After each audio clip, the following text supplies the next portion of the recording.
Good morning বন্ধুরা, আপনাদেরকে নিয়ে আমার বাগানে আবার আমি চলে এলাম। আমার বাগানে নতুন নতুন কি সবজি হয়েছে, কি ফুল ফুটেছে, সেগুলো সব দেখাতে নিয়ে এলাম। বাগানে একটা অনেক বড় কুমড়ো হয়েছে। কুমড়োটা দেখতে লম্বায় কিন্তু খুব ভারী। আর আগে একটা কুমড়ো খেয়েছি, খুব টেস্ট আছে। বাগানটায় সবজি করার পক্ষে বেশ ভালো। আর বেগুনও হয়েছে প্রচুর, কাঁটা বেগুন হয়েছে। এই কাঁটা বেগুনগুলোর টেস্টটা খুব ভালো, কিন্তু একটু সাবধানে গাছ থেকে পাড়তে হয়। খুব কাঁটা, হাতে যদি ফুটে যায় বেগুন কাঁটা তো খুব মুশকিলে পড়ে যাব। আর পাশে যে গাছটা আছে এটা নর্মাল বেগুন, যেরকম ভায়োলেট কালারের বেগুন হয়, কিন্তু যেহেতু আমাদের গাছের, আমাদের নিজের হাতে করা, আর কোনো রকম কেমিক্যাল দেওয়া নেই, সেই জন্য বেগুনগুলোর প্রচণ্ড ভালো টেস্ট। বেগুন পোড়া খেতে খুব ভালো লাগে, বেগুন ভাজা খেতে খুব ভালো লাগে। আর বেগুন দিয়ে ডিম দিয়ে একটা রেসিপি হয়, সেটা করি আমরা, সেটা খেতেও খুব ভালো লাগে। তো বেগুনের প্রিপারেশন, বেগুন খেতে যাদের অ্যালার্জি আছে তারা কিন্তু এটা খেতে পারেন, কারণ এটা গাছের বেগুন। গাছে যদি বেগুন করা হয়, কারণ আমার বেগুনে একটু অ্যালার্জি ছিল, বেগুন খেলে একটু কেমন মুখটা চুলকাতো, কিন্তু এই গাছের বেগুনটা খেয়ে একদম তার বিন্দু বিসর্গ হয় না। আমি গাছটা আমাদের পরিচর্যা করার জন্য বিশেষ কিছু করতে হয়নি। গোবর সার আর বাগানের মাটি আর জল, পর্যাপ্ত পরিমাণ জল দিতে হয়। কিন্তু একটা ঘটনা ঘটেছিল, গাছটাতে হঠাৎ করে পোকা ধরে যাচ্ছিল, মানে পাতাগুলো এখনও রয়েছে, দেখলে বুঝতে পারবেন, পাতাগুলো না পোকায় খেয়ে নিচ্ছিল। তো আমরা দেখলাম যে কি করা যায়। হঠাৎ করে আমার কালো রঙের যে ফিনাইলটা ছিল, ওই ফিনাইলটা দেখলাম যে ঘরে মোছার জন্য এটা তো বেশ ভালো, তো পোকামাকড় তো মরে যায়, আর মশা মাছি এসব কিচ্ছু আসে না। তো সুতরাং এটা গাছকে দিই না, গাছকে অল্প বিস্তর জলের সঙ্গে মিশিয়ে স্প্রে করি। তো দেখি, আমি প্রথমে একটা গাছের উপর এটা করে দেখলাম যে না, গাছটার কোনো ক্ষতি হচ্ছে কি না।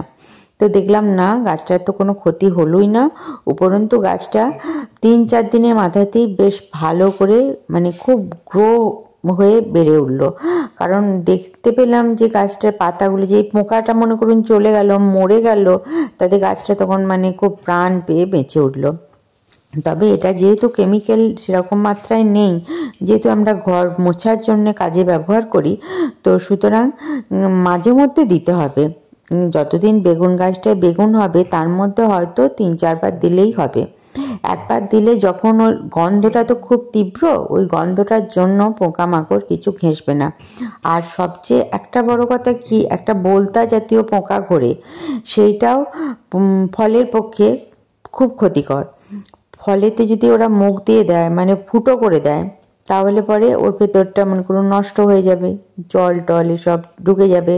তখন মনে করুন ওই বোলতার ওই জিনিসটা একেবারে ফুটো কিন্তু করে দেয় না, ওটা একটা কীরকম নষ্ট করে দেয় জিনিসটাকে। তো এই যদি আমি ফিনাইলটা স্প্রে করি, তাহলে কি এই পোকামাকড়গুলো একদম আসে না। এটা আপনারা করে দেখবেন। আমি করে দেখেছি, গাছের কোনো ক্ষতি হয় না, উপরন্তু গাছটা ভালো হয়। তো আমি অনেকগুলো বেগুন আজকে তুললাম। বেগুনগুলো তুলে নিয়ে আমাদের আজকে বেগুনের কিছু রেসিপি হবে।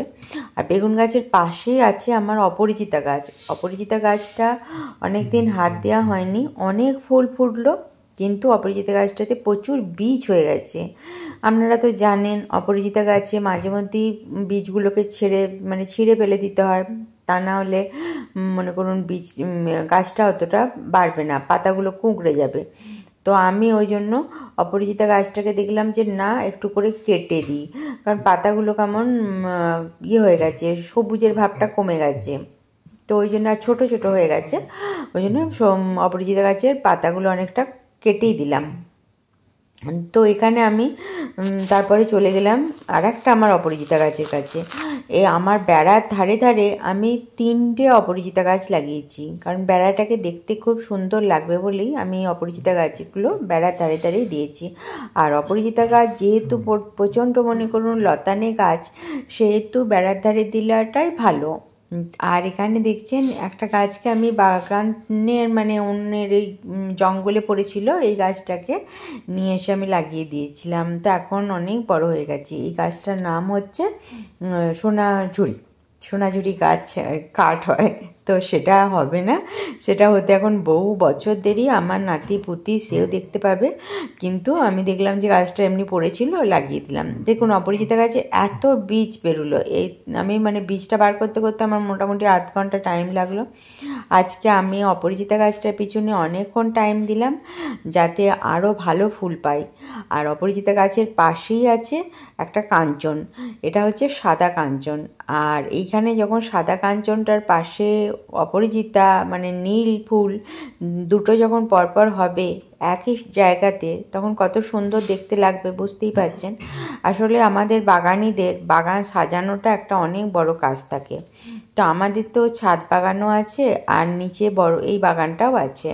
তো আমি ছাদ বাগানে যেহেতু রাতের বেলাতেও কাজ করতে পারি, আমার সব কাজ বাড়ির সব কাজ সেরেও আমি আমার ছাদ বাগানে যেতে পারি, সুতরাং আমাদের ছাদ বাগানটা বেশি একটু গোছানো হয়ে থাকে। কিন্তু মাটির এই বাগানটাতে সাপের ভয়ে, পাশেই জঙ্গল আছে, সাপের ভয়েতে দিনের বেলা ছাড়া তো মানে বিকেলের পর আমি আসতে খুবই ভয় পাই। সাপ যদি একটা দেখে ফেলি, সাপ কামড়াক কি না কামড়াক, দেখে ফেললেই ওইখানেই আটকে মরে যাব। সুতরাং যখন একেবারে দিনের আলো থাকে আর খুব পরিষ্কার পরিচ্ছন্ন করা থাকে বাগান, সেই সময় আমরা ভালো রকমভাবে বাগানে আসি। তবে সংসারের অনেক কাজ থাকে, সেগুলো সামলে বাগানটাকে সময় দেওয়া প্রচণ্ড পরিশ্রম করতে হয়। যাদের বাগান করার, গাছকে ভালোবাসার খুব ইচ্ছা থাকবে তারাই বাগান করতে পারবেন। কারুর দেখে শখ করে যে কারুর দেখে ও বাগান করছে আমিও বাগান করব, এইভাবে কারুর বাগান করা যায় না। আমার মনে হয় বাগান করতে গেলে নিজের ভালোবাসা থাকতে হবে, নিজের সব কিছু বোধ থাকতে হবে যে কখন কোন গাছটার কী করা দরকার, তাহলেই বাগান করা সম্ভব হবে। আর সবচেয়ে বড় কথা কি, বাগানে বিশেষ সবচেয়ে করার জায়গায় আছে সময় মতন গাছে জল দিতে হবে। জলটা তো গাছের একমাত্র একটা বিশেষ জরুরি একটা জিনিস, মানে জল না দিলে তো গাছকে কোনো মতেই আমরা বাঁচাতে পারবো না। জল দেবার পর বাকি যে কাজগুলো থাকে সেগুলো করতে হবে। আগাছা তুলতে হবে, মাটি খুঁড়তে হবে, মাটিটা যাতে খুব শক্ত হয়ে যায়, গেলে পরে গাছ হবে না, সেই রকম সব কিছু দেখে তবেই আমাদের বাগান করতে হয়। বাগানে ফুল ফল আপনারা দেখতে পাচ্ছেন, আমি হয়তো কুমড়ো তুললাম, বেগুন তুললাম, আরও ঝিঙে গাছ লাগিয়েছিলাম, ঝিঙেও তুলেছিলাম, কিন্তু তার পিছনে অনেকটা পরিশ্রমের ব্যাপার থাকে। সেই পরিশ্রমটা যে করতে পারবে সে অবশ্যই বাগানে সবজি করুক আর ফুল গাছ করুক, ফল গাছ করুক। কিন্তু আমার মনে হয় যে ফুল গাছের অতটা বিশাল যত্ন কিছু নেই, পোকা টোকা লাগছে কিনা মাঝে মধ্যে একবার করে দেখে নিলেই হয়। সবজি গাছে কিন্তু ভালোই যত্ন আছে, সবজি গাছ দেখতে হবে, কারণ সবজি গাছ রিটার্নে আমাদের অনেকটা জিনিসই দিচ্ছে। আজকের দিনে এই দুর্মূল্যের বাজারে আমরা যদি কিছু সবজি করে নিতে পারি, যেমন লঙ্কা বলুন, টমেটো বলুন, একটু শিম, একটু বেগুন, এগুলোও যদি করে নিতে পারি তাহলেও অনেক। আমি এবার চলে এলাম আমার ছাদ বাগানে। ছাদ বাগানে এসেছি কারণ ওখানে আমার যে ফ্যানটা ওইটা আমি রেখে দিয়েছিলাম, ফ্যানটা ঠান্ডা হলে পরে ওটা গাছের গোড়ায় গোড়ায় দিলে খুব ভালো হবে, কারণ এখন গোলাপের সিজন, গোলাপকে আমি অবশ্যই অল্প একটু দিলাম। আর কামরাঙাতে যেহেতু অনেক কামরাঙা ধরেছে, কামরাঙাকেও একটু ফ্যান দিয়ে দিলাম। আর এই সব ভাতটা অল্প স্বল্প দিয়ে দিলেও কোনো ক্ষতি হয় না, আমি এগুলো দিই, গাছের গ্রো অনেক ভালো থাকে। তো এগুলো আপনারা দেবেন, ফ্যানটা ফেলে দেবেন না, ফ্যানটা ঠান্ডা হয়ে গেলে গাছের গোড়ায় গোড়ায় দিয়ে দেবেন, গাছ অনেক ভালো থাকবে। আমি ওপরে টব ছাদটাকে অনেক সুন্দর করে সাজিয়েছি। আর এই আমার সিঁড়ির ধারগুলো, যে টব ছাদ থেকে নামতে নামতে যে সিঁড়িতে, ওখানেও অনেকগুলো গাছ দিয়েছি। গাছ মানে ছাদ বাগানকে সাজাতেই আমাদের অনেক সময় লেগে যায়, তারপর তো গাছ করা আছে, সাজানোটাই তো একটা বিশেষ বড় কাজ আমাদের। তো টবকে প্রতিদিন সরিয়ে টরিয়ে ছাদ দেওয়া, আগাছা পড়লে ছাদকে দেখতে বাজে লাগে, আমরা তো চাই না যে ছাদকে দেখতে বাজে লাগুক বা গাছকে দেখতে বাজে লাগুক, গাছ সবসময় চাই সুন্দর দেখতে হোক। আর এবার আমি আমার ওপরের যে বাগানের নিচে নামতে খানিকগুলো গাছ দিয়ে সাজিয়েছি। এখানে আছে আমার জিজি প্ল্যান্টটা আছে, এটা আমি একটা কেটে আর একটা যে টবে লাগিয়ে দিয়েছিলাম ওটাও হয়ে গেছে। আর এখানেও আমি ছাদ বাগানকে খুব সুন্দর করে সাজিয়েছি। আপনাদের কেমন লাগলো একটু বলবেন। অনেক কষ্ট লাগে কাজ করতে এবং বাগান সাজাতে। আপনারা কমেন্ট করলে আমাদের ভালো লাগবে। ভালো থাকবেন, সুস্থ থাকবেন।